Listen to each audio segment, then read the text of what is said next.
Welcome back to another vlog, ma'am. Mamangi video the soy no ubiramani aina paibu kandam ling idana. Sisna DJI Osmo action dune sis mai chatok kin dau kan de si camera se dum namani. Sisna ling bu pangkhang deo. Ama duna hoi ling da shot number kan do ni sisna ge. Hoi ngasi je Diwali numit ne. Diwali numit ki lai he pasatoy ne. Abe ma. Tu papa ding papa da. Yengo. Ai mama da yengo lai le. Khang.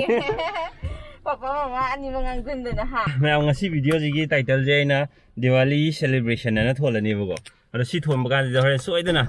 Maitai yoiraga Manipuri yoiraga Diwali celebrate tawbra. So hairani ba. Ado bo ai gi motadi nuai ba adagi akhoi da su kai da poching ji de dum celebrate tawbu su kai da rangkhal kana da pisa changhale na si ju hairak pe ko. Ado bo effort tawunga magadi celebrate tawba nga enjoy tawba life ta si isu kai da brana khale amagi su lamjali itai kai na ju hairakani horen ko. Ado bo mi choice ne. Adum celebrate tawbining bo singna adum tawbibada aisu kesu kai ba leita brana di khanjai aduna adugi wakhalon da khoi celebrate tawduine celebrate tawbu kanda ai gi hoina khoi family gi hoina di bombla je ha de angang macha singna moina moi bombla ji kaino khangna bagi amani thabadu natana khoi yum da di akhoi gi yum akhoi na jijik leibi yum ji da di bombla sungta tha de light tha laga adagi family me am pul laga enjoy to mino ho thum chamina raga celebrate to bio me am su and we wish you a very happy Diwali. Ngasi Diwali oi be kai no silam bi je traffic jam am to oiram da wanda agi nga be ma mamai ma khut pai jo anna paisala lei jo ja na ji kai no mama ma khut phajala thamida ha ngasi di tum de na lai ko ja theba tum da bi yeng ju ka o mem da ma sakti ma hu ma soron ra ju yai Support terlebih ke. Ayah. Milih bi bro. Son pape bro. Oh rasgulla paket nama pipi. Rasgulla और मैं son pape dia songi song yeng je. Phải chỉ lấy je sigi sang phong gi bazar area da do ne. Son pape phang dre.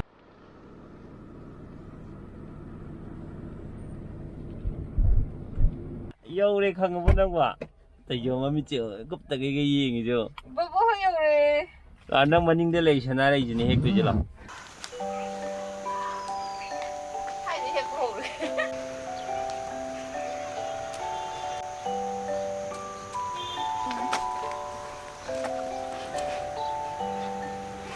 Giảm chặt quá.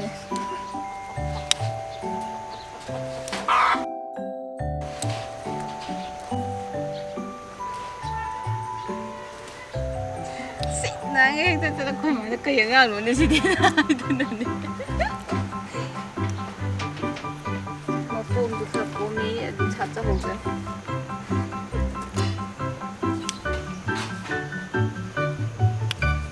Ini dah suan.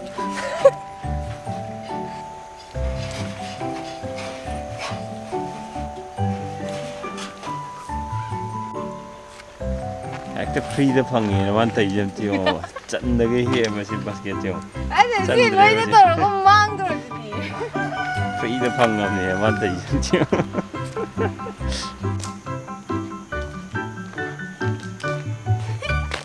lẹ mà anh thấy cái gì Aduh dia betul. Mungkin kasih nang mungkin zaman mewah kita. rồi lại đầu tiên cái gì lối màn Ayah saya ni tu mina. Ini cuma. Mana punya kami nam jangan boleh tu. mati harau deh free the member amina di free the panggil harau deh anh nó liền gì đấy liền ngay được trả lời gì cọ bye bye đâu mà bọn à tao ra mẹ bye bye xa rồi bị xa đi mà khôi thùng gan đó bà lô và sana đấy đi cái tỏi he lại hả bà tỏi cay giờ đây cái đó là bà lô đi cô Jek lamlong bazar yaw re gari khambum yenga pote athen pot khara lai ge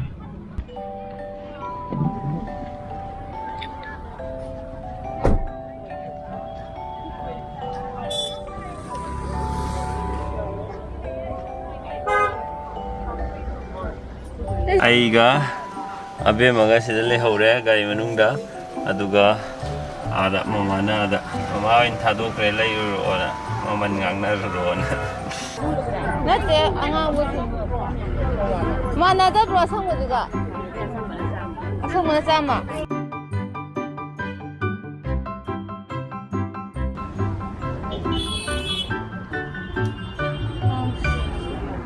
깡수비요.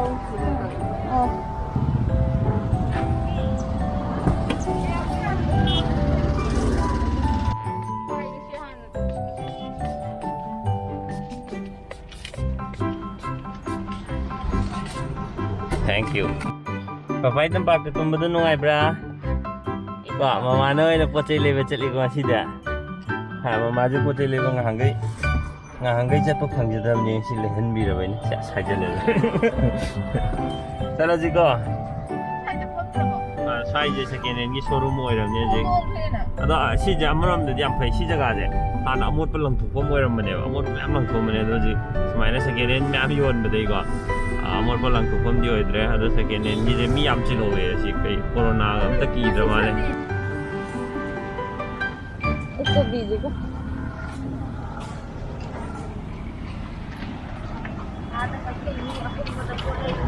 Oh. तो हुजिक ले रुको मैं हम जो वहाँ तक खाएं पाए करे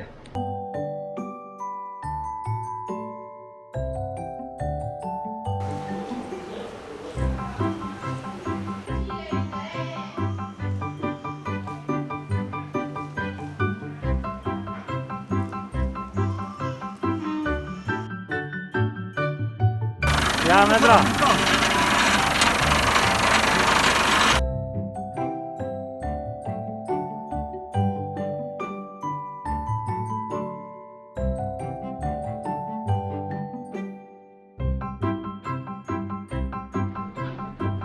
Diwali numitune dum same day dune pung jemo pung mapan ta dore mai than ba khot pol bak yawning mane dubu thabak emergency thabak lak podagi mai than ba dum yaudre emergency thabak lak podagi sian jang yen thong le me ha ji ngasai aina lei he khot chalur matung de emergency lak po hujik pung mapan ta halei jin chak cha thok ki ma'am aduga mu thengnasi Good morning ma'am ngarang di ai thikna hale aduga dum tumgre ai ju Diwali gi video number yam pamjau ne ko candle ke ka than du soi nam ge ne ji khallaga plan adum torga leibne adu worksite emergency im lakho de ai chatya dana chatlaga thikna hale aduna kaim nam badre ana Diwali gi videos di mathang se hi doina phasana namage singkheng am bi ne candle than ba gi adwaina in torage aduga ngarang ina notice ma toiba keno se hoi gi aina worksite le ngi desu ko bomla je masing yamna handana thaiba ado mayamna gyan tarak peira natraga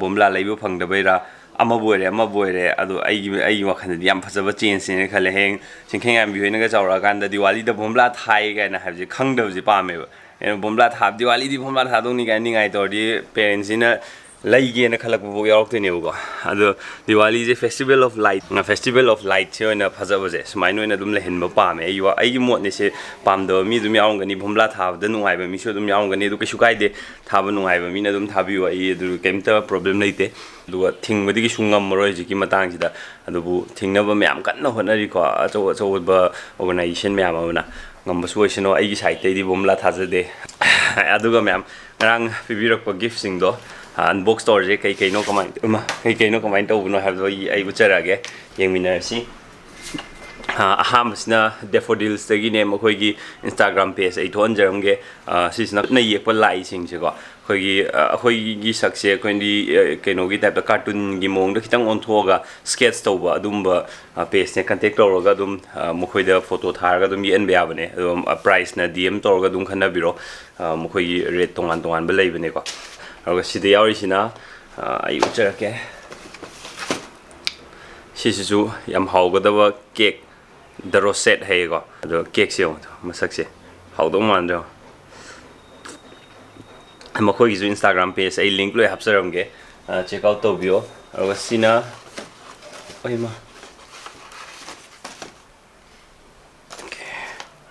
cactus to ne go cactus ko si kai ko ge cactus maming dongan bam le ngai khangre sisna plants for flower planet and plants for planet and akhoi Instagram page sam leiba da makhoi da shumba miniature haigadra shumba makhan go plan makhan myam leibni akhoi gi adusu myam Instagram page ai link hapcharam ge check out tawbiyo aduga ngasi gi di video je matha si de lotion jerge aduga mathangi numita akhoi family myam pun bagi video ma soidina thaga charge aduga ngasi gi di bye bye